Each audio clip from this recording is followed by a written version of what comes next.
Friday হলে একটা অন্যরকম ফিল না? হ্যাঁ হবেই তো। ফ্রাইডে আসলে মনে করো মজার মজার খাবার রান্না করতে হয়, টেবিলে অনেক আয়োজন থাকে, সবাই একসাথে খাই। ফ্রাইডে আসলে তো একটু ফ্রাইডে মানেই হচ্ছে অন্যরকম একটা ব্যাপার। বাঙালির জীবনে ফ্রাইডে হচ্ছে ছুটির দিন। আজকের ফ্রাইডেটা একটু অন্যরকম, কারণ আজকে সকাল সকাল আমার মেয়ে ঘুম থেকে উঠে একটা লিস্ট বলেছে, সেই লিস্ট অনুযায়ী রান্না বান্না করতে হয়েছে তার মাকে। এবং এই লিস্টের পেছনে মূল একটা রিজন হচ্ছে তার রাতে দেখা স্বপ্ন। হ্যাঁ, রাতে দেখার স্বপ্নটা অনেক মজা ছিল। আমি মনে হচ্ছিল একটা আন্টির বাসায় গেছিলাম, মাটন খাইছিলাম, এত মজা মাটনটা। তারপর মা ঠুস করে দেখিয়ে দিল আর ঘুমটা ভেঙে গেল। যেহেতু এক্সাম চলতেছে, শুক্রবার নাই, আজকে অনেক ম্যাথ করতে হচ্ছে, কালকে ম্যাথ পরীক্ষা, বুঝতে পারতেছে। এই জন্য মনে করো উঠেই মেজাজ গরম, মাটন খেতে হবে। মাটন খাচ্ছিলাম, খাওয়ার মাঝখানে রাখলাম। আম্মা জান, আন্টির হাতের মাটনটা অনেক মজা হয়েছিল, একেবারে ঝাল ঝাল। ওকে, ঠিক আছে, আমরা দেখি। আজকে তিন্নি বেগমও কিন্তু মাটন রান্না করেছে। মাটন ভুনা করলাম। আচ্ছা, মাটন ভুনা জিনিসটা যেটা হয় যে আমার কাছে যত বেশি আসলে একদম লাল লাল হবে তত বেশি মজা লাগে। আর মাটনের সাথে এই আলুটা যখন একটু নরম নরম ভাতের সাথে যায় না, গরম গরম ভাতের সাথে নরম নরম মাটন আর সঙ্গে এই আলুটা যখন ভিতরে যায়, তখন আম্মা জান কেমন লাগে? অনেক মজা লাগে, অনেক মজা লাগে। তারপরে কি আছে? ছোট মাছ, এই যে বাতাসি মাছ। এই মাছটা সেদিন এনেছে, আমরা জানি ওই ভিডিওটা আপনারা দেখছেন কিনা। মাছগুলো কেমন ছিল দিদি? খুবই ভালো ছিল, আলহামদুলিল্লাহ। টাকি মাছের ভর্তা। ও, এই জিনিসটা আসলে আমার খুবই পছন্দের একটা আইটেম, টাকি মাছের ভর্তা। আমি জানি না আপনারা কে কে খান, বাট আমাদের বাসায় এটা খুব পছন্দ করা হয়। টাকি মাছের ভর্তা আমার মেয়েও খায়। মাছের তেল আমার খুবই পছন্দের একটা খাবার, এবং এইটা তিন্নি খুব একটা খায় না, কিন্তু সঙ্গে আমার মেয়ে যুক্ত হয়েছে আজকাল মাছের তেলের সাথে। নেন আম্মা জান, এটা আপনার কাছেই রাখেন।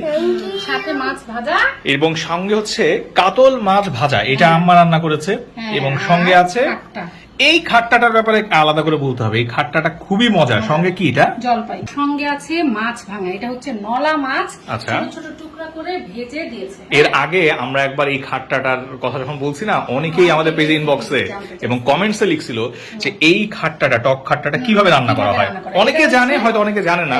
এটা হচ্ছে কচুর মুখি দিয়ে রান্না করা হয়েছে। আচ্ছা, কচুর মুখি। ওকে, কচুর মুখিটাকে সিদ্ধ করে ভেঙে ভেঙে নিছে।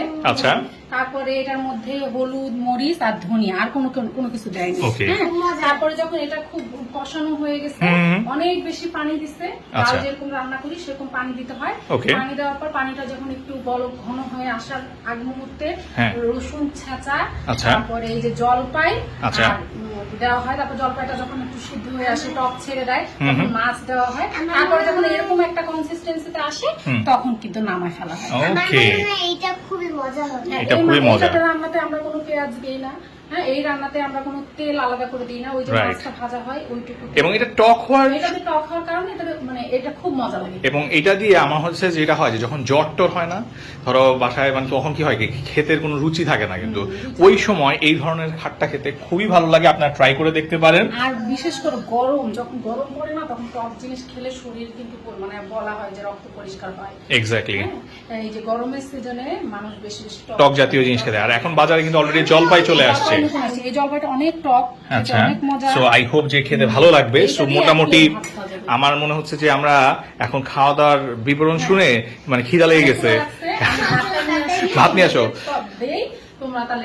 ঠিক আছে আম্মা জান, তাহলে কালকে আপনার কি এক্সাম? কালকে আমার ম্যাথমেটিক্স এক্সাম। কি অবস্থা, প্রিপারেশনটা কেমন? ভালোই। একটু ভুল হয়। তাহলে যেটা করতে হবে, ম্যাথের ক্ষেত্রে আপনাকে সবসময় বলেছি রিভাইজ দিতে হবে, অর্থাৎ তাড়াহুড়া করা যাবে না। অনেক সময় ইজি ম্যাথও আমরা ভুল করে ফেলি। দেখা গেল তোমাকে দিয়েছে যোগ করতে, তুমি ভুলে বিয়োগ করে ফেলেছো, তাহলে কিন্তু তুমি এটা পারতে। তো এই জন্য প্রশ্নটা বোঝাটা ইম্পর্টেন্ট এবং রিভাইজ দেওয়াটা ইম্পর্টেন্ট, তাই না আম্মা জান? আর যেহেতু আজকে আপনার পছন্দের স্বপ্নে দেখা, মানে গতকাল রাতে যে স্বপ্নটা দেখেছেন, সেই স্বপ্নে দেখা মাটনটা রান্না হয়েছে, তাহলে তো মনে হচ্ছে পরীক্ষাটাও ভালো হবে কালকে ইনশাল্লাহ, তাই না? ঠিক আছে, এবার আপনি হাতটা ধুয়ে আসেন, আমরা বসে